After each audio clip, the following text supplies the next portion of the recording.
मेरे भाइयों और बहनों, शायद आप अपने आप में आज महसूस करते हो, न जाने मेरे साथ ऐसा क्यों हो रहा है।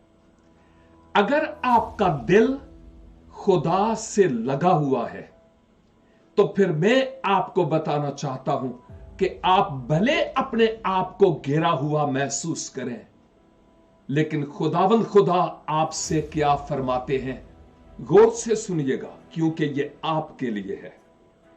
क्योंकि मैं तुम्हारे हक में अपने ख्यालात को जानता हूं, खुदावंद फरमाता है।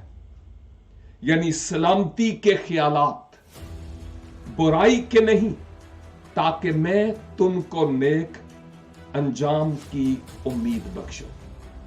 इस आयत में क्या है कि खुदावंद खुदा आपकी भलाई का ख्वाहां है। खुदावंद के इरादों को और खुदावंद के ख्यालों को समझने की कोशिश करें। वो आपके हक में है और आपकी भलाई के लिए है। दिल छोटा न करें, खुदावंद पर यकीन, तवक्कल और भरोसा कीजिए। God bless you.